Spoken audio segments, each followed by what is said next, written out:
We have a very special guest with us this evening. She's been with our program, the Retirement Series, for several years. And she speaks on something that's very purposeful and meaningful in our lives.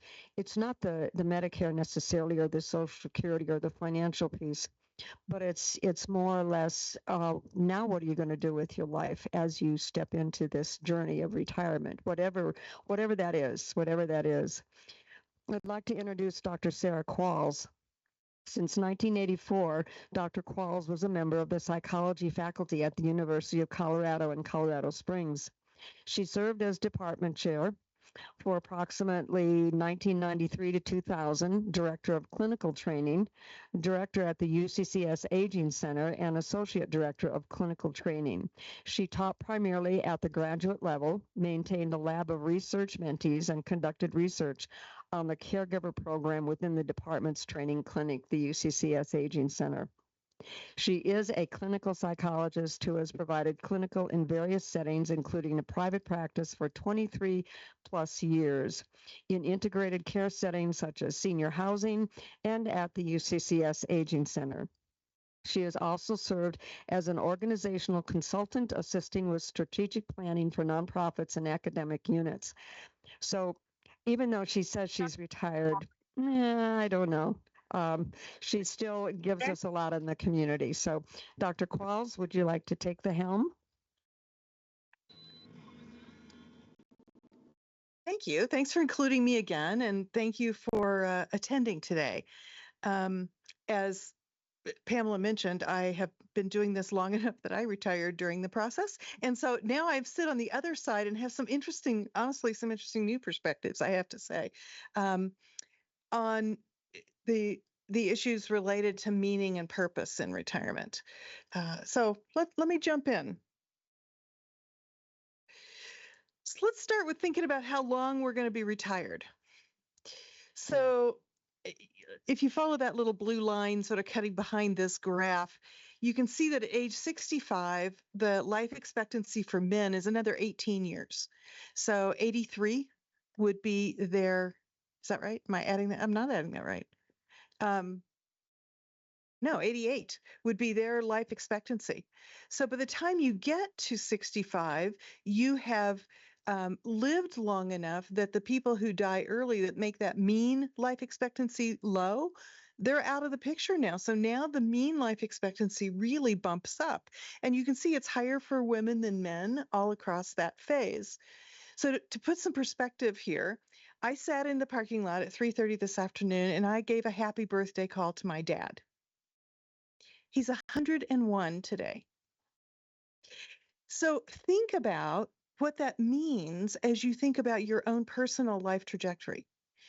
If you have the potential to live to 100, 105, whatever it is, I mean, I say 105 because in my head, I have to have the money part worked out for me to 105. And I have to have the life meaning part worked out for me so that if I died tomorrow, I'm content with how I used my time and how I invested my life. And that balancing act is really interesting, I think. I think it helps us hone in on some of these issues that we're going to talk about today.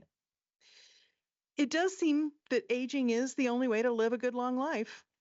People want to avoid aging often, and yet, because I've worked in this area my whole life, I see so many positives about aging that perspective of avoiding it is odd to me, I have to say. But at a very crass level, as some people will say, what's the alternative? I mean, we don't really want to die young. And so let's think about how to age well and meaningfully as part of our retirement planning. It's not just about money. So here are some key questions that I'm going to start us off with in thinking about. As we think about our retirement experience or our retirement years, let's first take an inventory of what our life is made up of now. What are the components of my life? What are the components of my identity? What relationships do I have and value and need? And what gives me meaning and purpose now? How do I maintain my health now?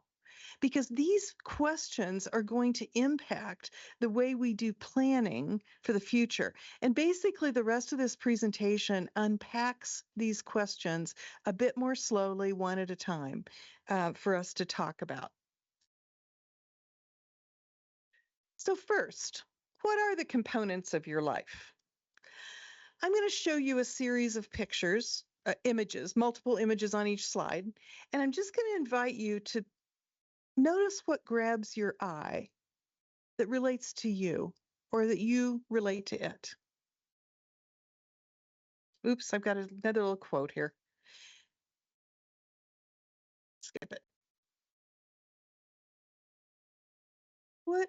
Just notice, pay attention to what draws your attention out of these images. What do you resonate with in your life? And how about these images?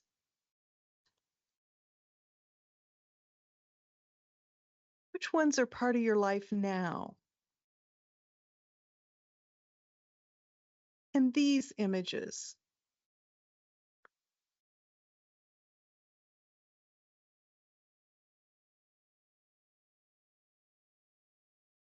And these images?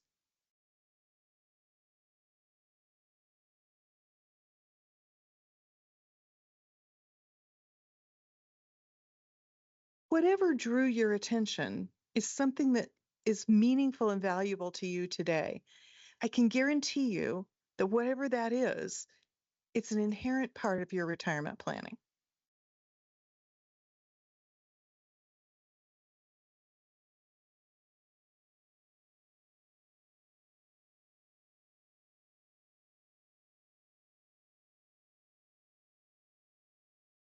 So let's start and ask the question, looking back a little bit, because none of you are in, well, some of you people may be in your 20s. Are any of you in your 20s? Okay. Okay, we got one. That's great. That's wonderful. We got to start with everybody thinking about the lifespan, I think. I'm a big adult development person. I'm interested in how people develop across the lifespan.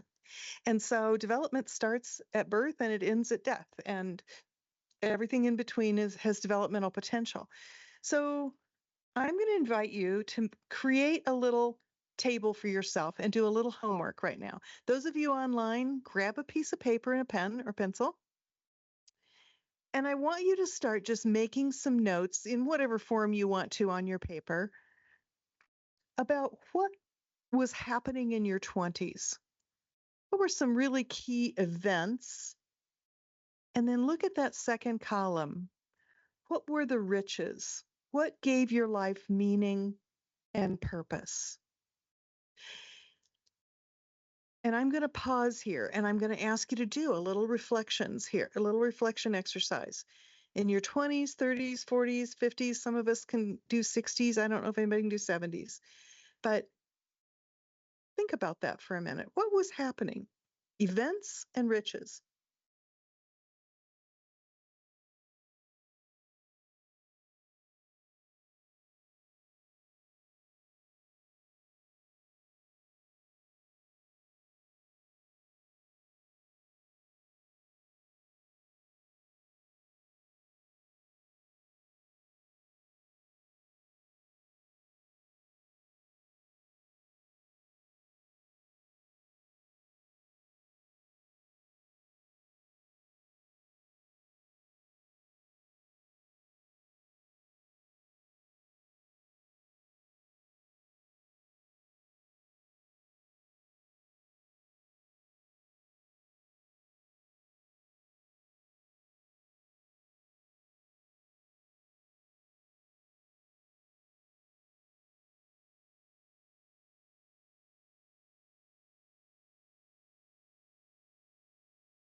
When I go back through my lifespan, I'm now in my late 60s. This birthday meant I couldn't say mid 60s anymore. It's now late 60s. So just fess up and settle in. I'm now in my late 60s. And so I have a lot of events. I have a lot of this table to fill in. And some of the events weren't easy. Some of them weren't even happy. Most of them brought riches. In fact, I guess I might say all of them brought riches, even the hard ones. There were riches to be gleaned, even though I wouldn't necessarily have chosen it again. Whatever those riches were, that column is your column to mine for your retirement planning. Those are the things that you've been finding meaning in throughout your life. And so now here you are. And as you look forward, my guess is you will continue to find meaning in your future from the same kinds of things you've found meaning from in your past. So, what are the domains? Take a look at those riches. What domains of your life are they in? If you were going to say they were riches that were about my health, or they were about family, or they were about my career, or they were about my community service, or whatever it is, what have been those important domains in your life? What are the themes in those riches? You might want to jot that down. Just what are those themes?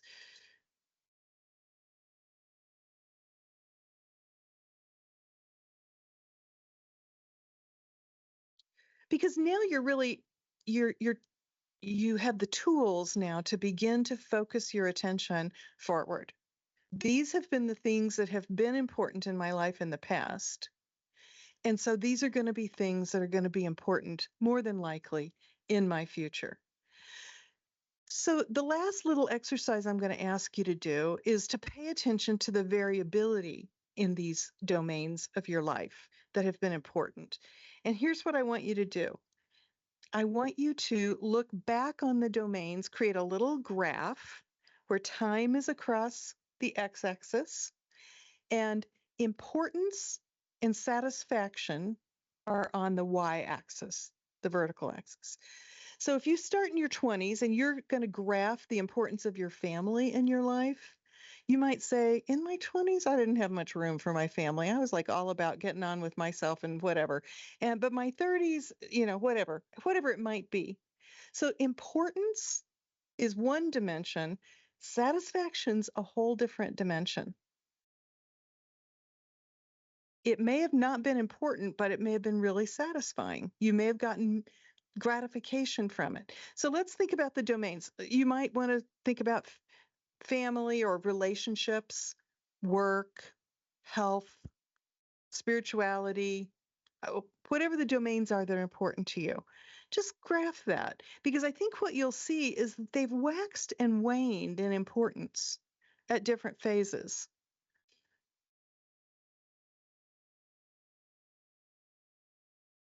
It may also be the case that you've gotten satisfaction more or less in quantity in different phases. A really common example I might use for that is that in data across the US, when we ask people to graph their marital satisfaction, we basically get a U curve. It's not pretty. The middle of the lifespan is a period where people struggle in marriages. But if you ask them to graph their satisfaction with life, it's pretty steady and grows. So what happens is that the phases of marriage when we're rearing children are hard. They take a toll on the marriage. And if you only look at people who've survived, they will still give you the U curve. They'll say that was really a hell of a time. But overall, I was doing well and I liked my life and we got through it. But we weren't really doing well as a couple during that phase. Now, it's not universal, but that's a very common pattern. So importance and satisfaction can be different in different into cross domains and over time in the same domain. So you might have curve that looks like that around satisfaction and a curve that looks like that around importance, or vice versa, for example. So now I'm going to take the rest of my time to kind of walk through some of these domains and and try to provoke thought in you about what is important about that domain for you. It'll be different for every person in this room. We know that relationships are a source of richness in life across the lifespan for almost everybody. And we also know people pay a price when they don't have their relational needs met. And I think probably the most dramatic piece of data came out in the late 90s. John Cacioppo and his colleagues in Chicago did the first mega studies of health outcomes in which they found that loneliness predicted poor health outcomes better than blood pressure. And that was a stunner finding. And it's been replicated in a bunch of ways since then. So it's a robust finding. It, there's variability in it, but it's a robust finding. So relationships really matter. Now, which relationships is a different story. I mean, I can't prescribe for you which ones will matter or should matter. There's not a should here. It's just a fact that relationships matter. So I viewed this image earlier. And so what are some relationships, those of you who are in the room, those of you online, just, think about this too, but what are some relationships you see here? Just call it out. Happy times. Okay. Positive affect. Pets. Mm-hmm. Hmm? Friends and kids. Mm-hmm. Maybe some grandkids even. Mm-hmm. Hobbies. Oh, hobbies, like players, people who play with the same things you play with. Yeah. Okay. So there's all kinds of relationships, and I'm going to invite you to think about who the people are in your life. And so the way I'm going to do that is I'm going to name, some categories here. Family includes not just nuclear family, but extended family.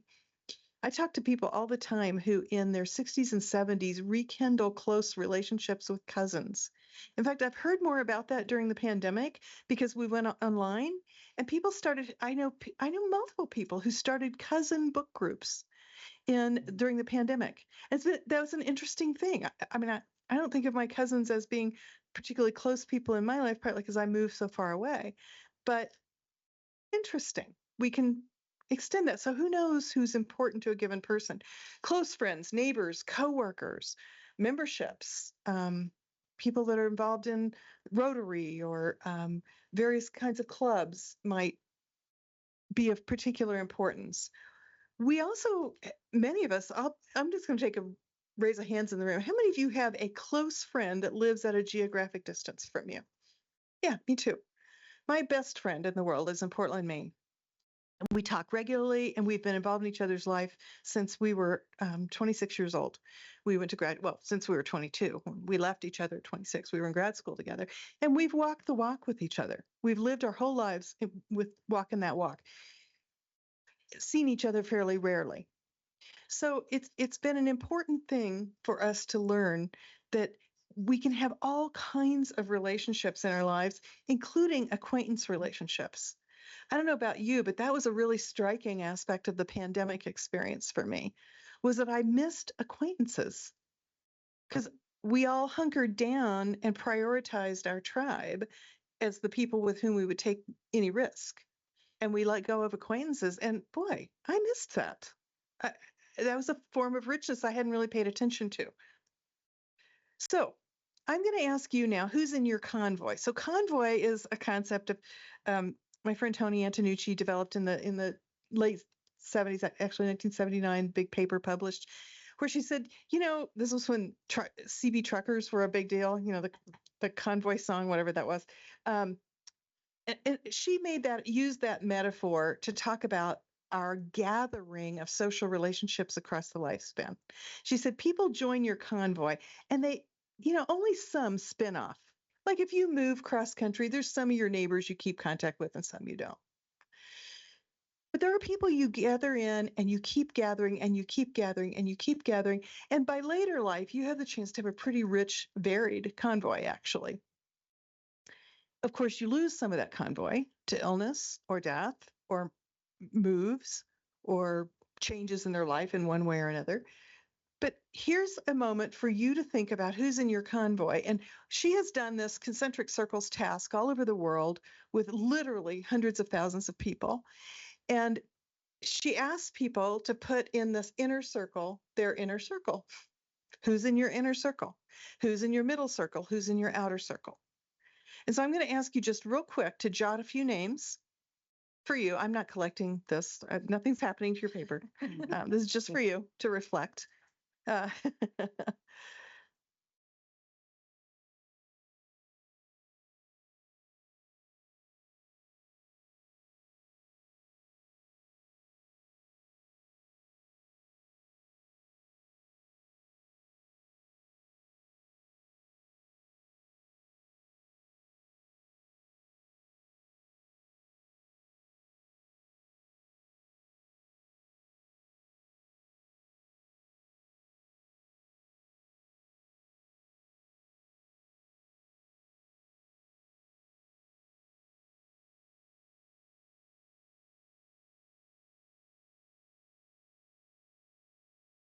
So I'm going to interrupt you here. You can finish doing this if you would like, if you find it meaningful on your own.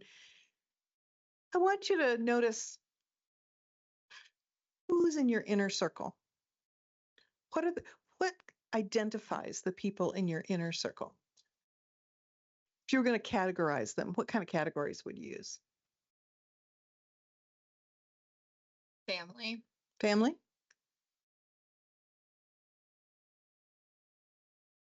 My guess is some of you have some family in the outer circle that you might wish were off the table, but they're there, right? We can have family in lots of places, but it is true that our inner circle is often made up of family and close friends. And one of the effects of aging is that if we have defined these people as our inner circle, and if illness or death interrupts our ability to relate to them, then our inner circle can get a little smaller. In fact, what we know is that older adults list fewer people in all of these circles than young adults. Well, particularly midlife adults is what I should say, list fewer people. And they rate themselves as equally satisfied with their network. So aging doesn't diminish people's satisfaction with their network, even though it changes the composition of the network. And we could mull on that a little bit. But for you, for today's purpose, I want you to begin to grapple with the fact that the people in your inner circle and middle circle will not always be there. And you will have an opportunity to refill it. What are you laughing at, Melissa? Thank you for that hope.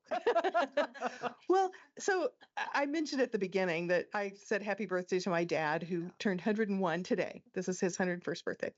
So my phrase for my dad is he lived his first 100 years in Illinois and he started his second 100 years in Oregon in April.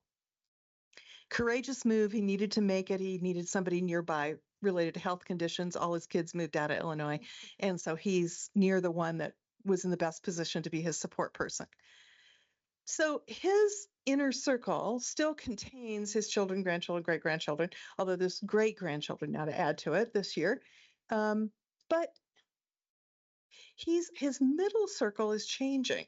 His friends, the people he hangs out with every day, the people he does activities with regularly, are quite different than they were 1 year ago. Okay?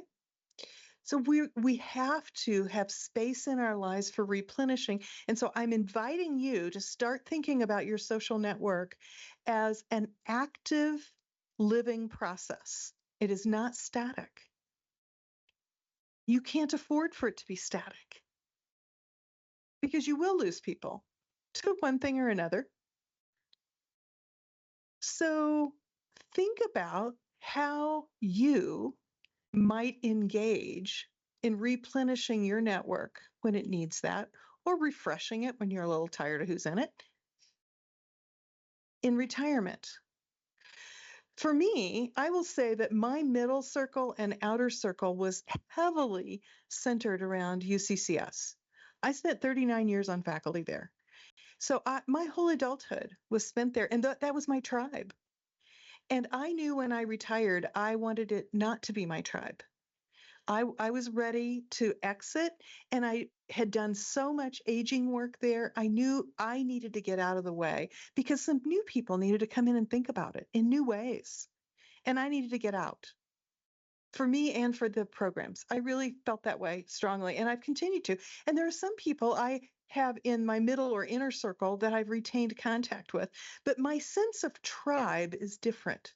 That is no longer my tribe. I don't walk across, I don't know the people in Main Hall anymore. 3 years ago, I was in there all the time, organizing, doing, planning, structuring, lobbying, advocating, yelling, whatever I was doing. I lived there. I knew the upper administration and they knew me. I don't know one of them now. Not one. It's all turned over and I don't plan to know them. It doesn't make any sense for me to know them. They're not my tribe. So I think one has to think about replenishing as an active, it's like refreshing the pool of water. It needs a spring. It needs some new energy. It needs some new possibility. And that doesn't mean we have to kick people out of our network. There'll be natural attrition, and we will gain less satisfaction in certain relationships than we did 5 years ago. And that might not be a trauma. That might just be okay. We've grown different ways. But there's a replenishing process that will naturally be a part of your retirement lifestyle because it's a part of life. Sarah, where would you put animals in that, in your inner circle, outer circle? I mean, aren't they pretty, or can they not be pretty significant? So the question's where we put animals in this circle, and I would say wherever they belong. I have some animals I would put off the page, and I have others that are in my inner circle. I have a mat at my front door that says grandpuppies and grandchildren welcome here, because I have grandpuppies that are very important in my children's lives, therefore they're important in my life. And I have my own pets. So absolutely pets can be there. Yeah. Tarantulas not so much, but pets. So your convoy can be a lot of different things. Yeah. So if we think about relationships and what gives you life and what gives you meaning and spirit and joy, I'm just inviting you to be a little more divergent than you may have been recently. And particularly as you think about retirement and the shifts that will naturally come as you leave your work network, some of which you'll be very grateful for and some of which you'll be sad about. And as you think about other changes that are going to come in the later part of your life, you may be planning to move at retirement. I have good friends that moved last year in March to Dunedin, Florida. They have now had 2 major hurricanes in a very short period of time. And you know what they wrote about to a bunch of us that have been inquiring? So they sent us a group email. They said, this has been the most remarkable experience of our life. We have a different relationship with neighbors than we've ever had. We've lived in 4 states, and never once have we had neighbors come over and help us prepare for anything or help us clean up after anything. And it's a couple. They'd said, we have a different relationship with neighbors here. It's a different community. So maybe you're planning to move and you'll have a whole new network. Or maybe you're not planning to move and you're planning to hunker down, but you're planning to change the way you live. So you spend more time at a gym, or you spend more time in, with your club or whatever, that gives you opportunity to interact with people differently. Obviously, all relationships are not alike. The puppy and kitten are for you, Pamela. Yeah. All relationships are not alike. They're quite different. We don't get the same thing from them. So when we think about replenishing, it's particularly important to pause and think about, what did I used to get here that I'm now missing? That's something I need to rebuild and look for in a more proactive way. So we can think about the kinds of things we get from relationships. There's a bunch of things we get from relationships. And we don't get them all from one person. So when you do your relationship inventory, you can start to think about, Where are my strengths? Where am I very well saturated? My needs are met. And where am I not doing so well? That one's kind of missing for me. I really miss that. Shared history is an interesting one as we age, because when we lose people we've had a 50-year relationship with. My sister's 10 years older than me, and I just told you I'm in my late 60s. She's in her late 70s. She is the only person other than my dad alive today who has known me my whole life. When she is not available to me because of changes in her cognition that make her or me unrecognizable, or she dies, that will be a loss for me in that specific way that is true for no one else. I have no aunts and uncles left, no one that knew me as a little girl other than her. Can't replace that. The good friend I mentioned since we were 22, that's not replaceable, right? That's a relationship that when that relationship ends for one reason or another, I can't just go back and make another 50-some year relationship. Now, does that leave me bereft? No, maybe in that way, but I need to think about how else I'm going to replace and replenish my sense of history. Maybe I'm going to replenish it in another way. Maybe I'm going to spend a little more time with photographs or more time with old journals, or something. I mean, I actually was one of the people who went through the Waldo Canyon fire, and so I don't have a lot of shared history in artifacts that many of you have. I have 2 boxes of photos that I got, and some quilts my mother made that I got out. But some people use artifacts to help anchor themselves around their shared history when they don't have people. I'll have to do something different than that, right? But these are the kinds of relationship needs we have. And if retirement shifts those needs through, we don't have our work people around us, we've moved, or whatever it is that we've done differently, we might want to take inventory in terms of the function of the relationships, not just the who, but the what and how. So thinking about different kinds of relationship riches that we can review. Who makes us feel safe? Who easily touches our heart? I have a couple of friends that the second we talk, it's like heart to heart. And that's a unique role for those people. If something happens in those relationships, I will have to work very actively to replenish that function in my life. Who gets me thinking? Who gets me hungry for excitement? Who amps me up? Who gets me moving? And who reaches out to me in times of need? These are really different functions, right? And so when we think about moving through retirement and we think about how we're going to prepare for our future, the relationship domain has many dimensions to it. The who, how rich is the network, and what do I get from it, and how do I get my needs met? And they can get in a variety of ways. I've walked this walk with so many people who, one of the areas of my work in my clinical practice is working with families going through caregiving experiences. And I'm usually watching someone lose functions in their spouse.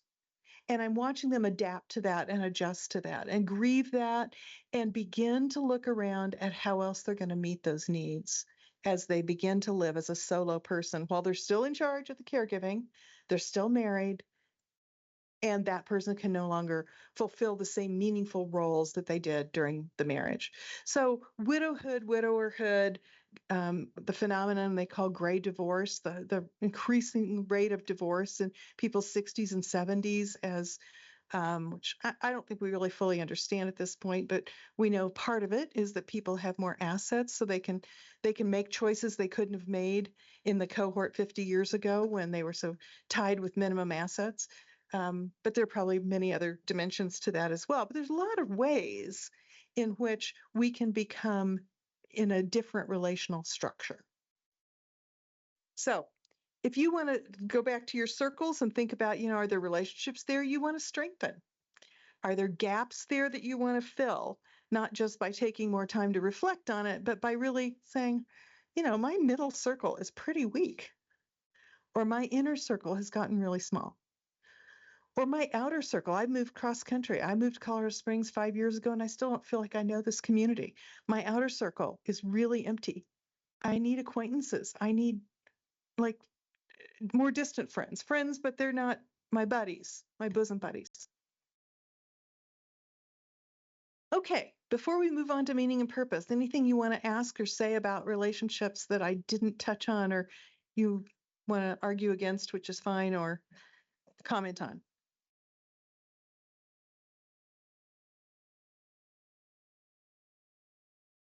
Point across because my brain's going in a million different directions. And I'm thinking back on my life and all of the folks that have come and gone from my inner circle. And without even realizing what I was doing, like when I lost my mom, who was the only one in my inner circle at that time, like over the years, how I have, pulled from my sort of secondary circle to become my inner circle that's replaced what my mom did for me. So like, I'm less like, fascinating. So That's great. So you got me thinking. So Lucy's comment, for those of you that were online and might not have heard all of it, was that thinking about this concept of replenishing circles, she's applied that already to her past and recognized ways in which she's done that already. And I think that's true. I think there's not much we do in aging that's new. And it's not like an unfamiliar foreign land. We've been doing this forever, and we're going to keep doing it. And sometimes we just need to pause and sort of reset. Okay, well, let's move on to the next domain. I've said more about relationships than I'm going to say about the other domains, so you don't have to worry about being here till 6. So let's talk about what gives you a sense of meaning and purpose. Simone de Beauvoir, who began writing about aging before a lot of other people were, said, retirement can be looked upon either as a prolonged holiday or as a rejection, a being thrown onto the scrap heap. So attitude, expectation is a huge component of this. It is true that in our culture, we have struggled to know what to do with older adults in engaging, proactive ways. And there's now a very robust research literature on ageism. And if you haven't read Becca Levy's book, whose title will come to me when I'm driving home probably. Oh my gosh, I can't think. The title's gone. Becca Levy is a Yale professor who has studied ageism for 25 or 30 years now, I guess. And she wrote a really nice book for the public that helps us appreciate how dominant ageism is in our culture and how we internalize it. And when we internalize negative ageist messages, we do all kinds of things. We walk slower, we take poorer care of our health, we advocate for ourselves more poorly, we engage less readily in our interests. I mean, it's really a big deal. It's not just like, that's annoying. This is life and death stuff. So somebody looking that up, so have you got a title yet? Breaking the age code. Breaking the age code. Thank you. So, We love Google. Yeah, I do too. I appreciate it deeply. And one of the effects of being an aging person in a field focused on aging is that I remember Becca when she was a graduate student and won a grad student award. That's how, anyway. But she's fabulous and her work is fabulous. And that book is very readable. It's written for the lay public and it's really powerful. So Breaking the Age Code is worth your time. So let's start with the question, when do you today feel most like you? This is rhetorical. Don't answer. I mean, I have to think about it, but don't answer it loud. When do you feel alive and vibrant? Your best you. For some of you, I can almost guarantee it's when you're alone in a space and you're reading or you're writing or you're thinking, or it's when you're bicycling or when you're running, or it's as varied as the people who are listening to my voice and beyond. So there's not a right thing or a wrong, but whatever that is relevant to your planning for retirement. I love this quote from Maya Angelou. A bird doesn't sing because it has an answer. It sings because it has a song. So I'm inviting you to think about your song. What has always been your song, or what has evolved into your song? And how might that go forward for you into retirement? Maybe it's a new activity. George W. Bush, former president of the United States, has become a prolific painter in his aging experience. And you can see the painting of his predecessor behind him, not his favorite person at the time, but here he is painting him now. I just find that fascinating that somebody can pick up and do something they've never done before and be talented at it and find meaning in it. Or look at this man teaching reading patiently, it appears, to a novice reader. I don't know. Maybe he's always loved reading. Maybe he's always loved teaching. I have no idea. But we can do new things and we can do old things in a new way.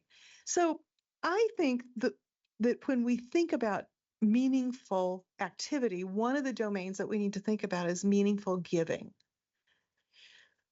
Not everybody's meant to be a huge service activity person. I get that. I don't just mean activities.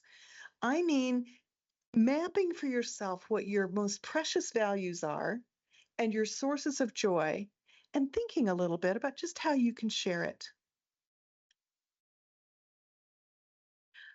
I have memories, and you probably do too, of when I was a child, certain experiences that have stuck with me my whole life because somebody took the time to say something or hand me something or do something.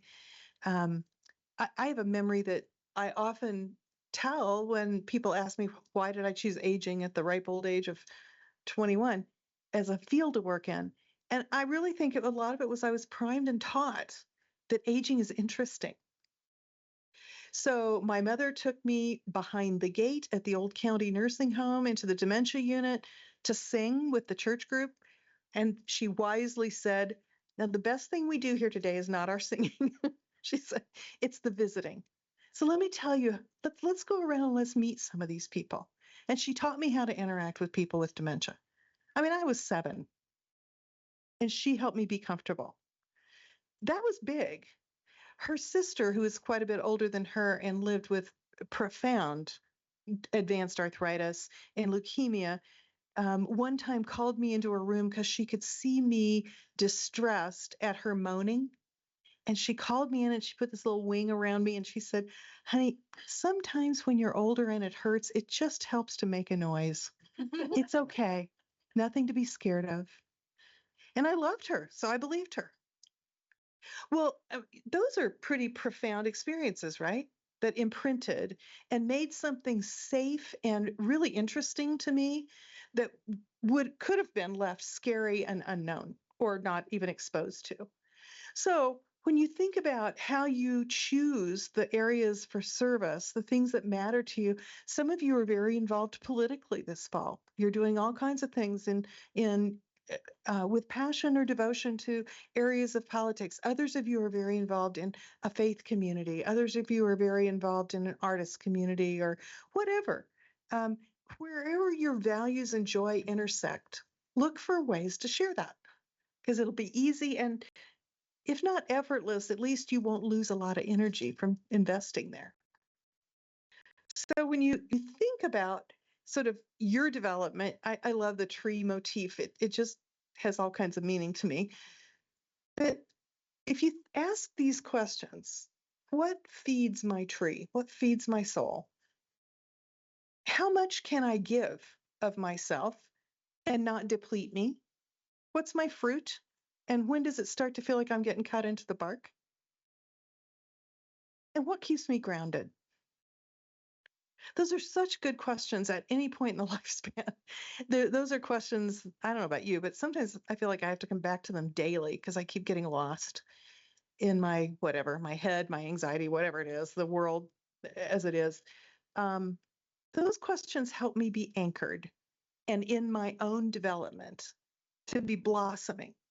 And they're helpful as you come to think about your future as a retiree. We make a living by what we get. We make a life by what we give, is a perspective from Winston Churchill. And Mahatma Gandhi, the best way to find yourself is to lose yourself in the service of others. Now, there are people for whom that doesn't resonate, that service is not their central thing. I think of some artists whose central thing has been to write out of their pain or paint out of their pain. I totally value that. And I only know about it because they put it into a form I could access. I think of Mary Oliver. I just, people who just have inspired so many other people by reflecting on what started as their pain. So, again, this is a time for reflection. If you think back to, what the riches are in your life, and is there anything now I want to add to that? That's the pool from which you may want to draw as you think about investing in your sense of meaning and purpose moving forward into retirement. And so many of you are decades away from retirement in this room. I can tell. I don't know about online, but thinking about that when you're 30 matters. How about health? Here's a wellness wheel, classic wheel of wellness that talks about different domains of health. It goes well beyond physical health to intellectual and spiritual and vocational even, which is, I think, an important one for retirees to think about because they will not be doing their vocational work through their job anymore. I get a ridiculous amount of pleasure out of sitting down with my planner and my computer. And I am thrilled beyond words that I will not have 200 emails when I go home tonight. So I'm so happy to be retired from the demands of that. And yet I love to go to Staples. I'm one of those nerds. Yeah. The smell of new paper and pens just makes me think of school, which is my happy place. I am a nerd. I mean, I just am. And so, okay, I have vocational needs that didn't end with my retirement from the university. How do I meet them? What do I do with that? I'm doing all kinds of fun stuff, and I have stuff I haven't even begun to do, but those are the questions that you can ask. So when you think about this wellness wheel, what usually happens, one way to use this wheel is to ask people to draw a line inside the outer arc of each section, draw a line that reflects how well they think they're doing. So if on physical wellness, you think you're doing great, your line is at the arc. If you think you're not doing well at all, it's in close to the center of the wheel. So if you did that in each domain, what you end up with is a very wobbly wheel. And theoretically, it gives you some suggestions for where you might want to put some of your energy, some areas of your own well-being that you may be not taking as good a care of as other areas that deserve a little attention. Here are images for those of you that are image driven more than word driven that help you think about different domains. With age, I truly believe there are new possibilities. I think we develop in ways we had not developed before.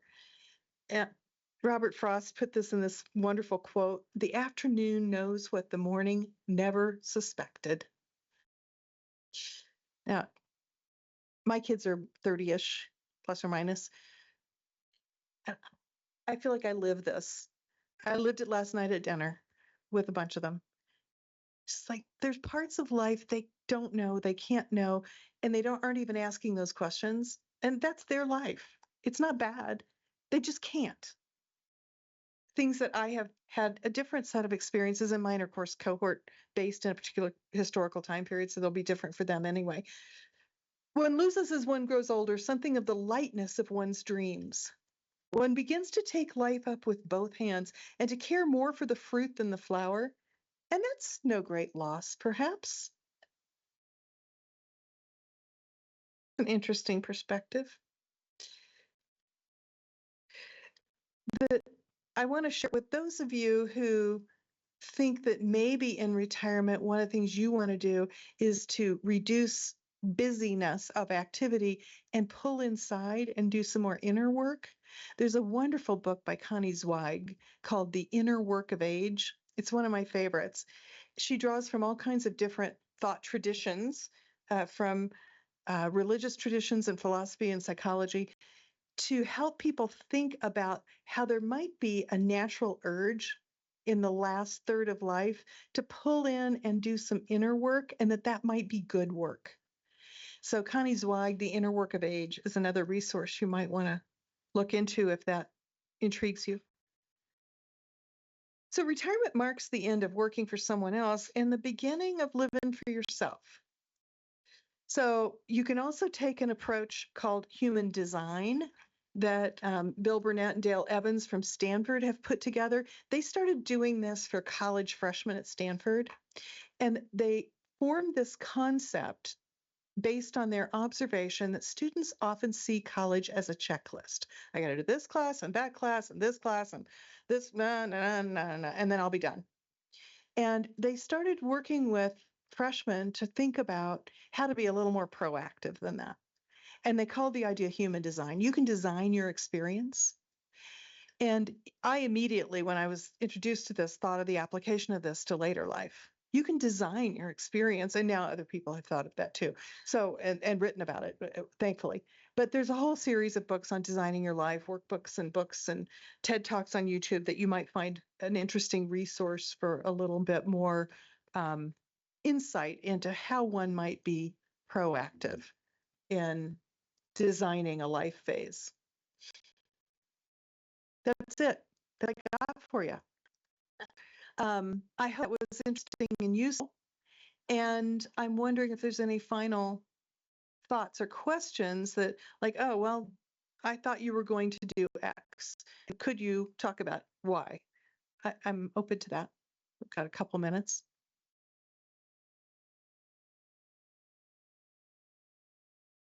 I thought it was very refreshing. It kind of gives you a different way of thinking about things. So Good. very good. Thank you.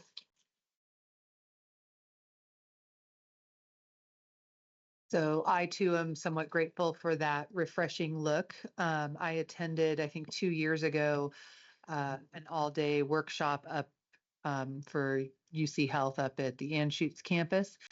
And it was about how to basically kind of outsmart aging and, how important it is to move and, hormone replacement therapy, just all kinds of, medical model kinds of things, which I think are good. But it all left me thinking about, how much do I want to try to outsmart aging, and where can we just be at peace with aging and at peace with who we are as people. And so kind of digging into this values and what, kind of makes you tick.